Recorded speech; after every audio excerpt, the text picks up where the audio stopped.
Let's go ahead and practice identifying the vertex and then using that and a couple of other points to plot our graphs.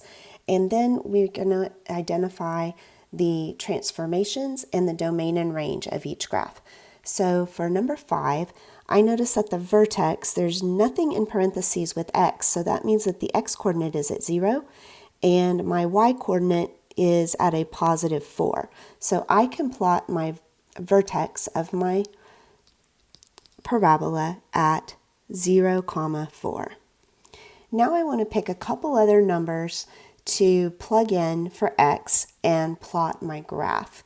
So starting at 0, I'm just going to move to the next positive number, which is a 1.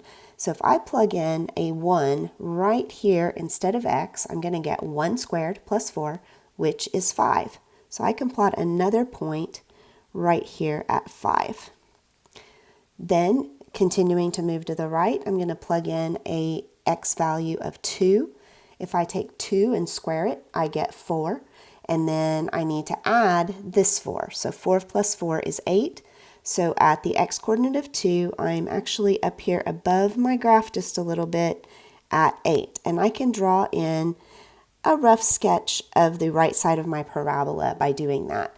I can also recognize that since I've identified the vertex, I've also identified the axis of symmetry, and I can, just by reflecting over that axis of symmetry, go ahead and fill in the left side of my graph. So I have a point at -1, 5 and at -2, 8.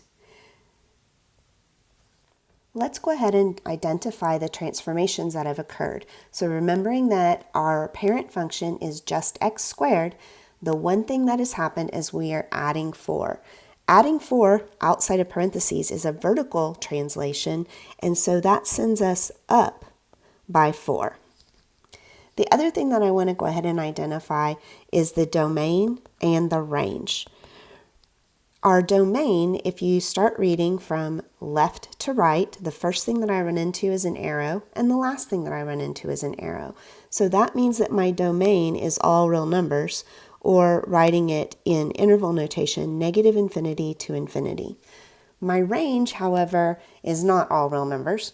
My range, if we start looking from -infinity and we start looking up and up and up the graph, the first point that I run into is a 4. And then I continue in the positive y direction and I see arrows. So that means that it goes to infinity. I want to do the same thing for number 6. So the first thing I want to do is identify the vertex. And here I can see that the vertex is an x value of -3. Remember, it's the opposite of what you see in the parentheses. And my y value must be 0 because there's nothing added to the end of the graph. So -3, 0 is the first point that I can plot. All right, that also identifies an axis of symmetry because the axis of symmetry has to go through the vertex. And let's go ahead and pick another couple of points. So I know that -3 and 0 is a point. Let's go ahead and try -2. If I plug in -2 right here, -2 plus 3 is going to give me 1.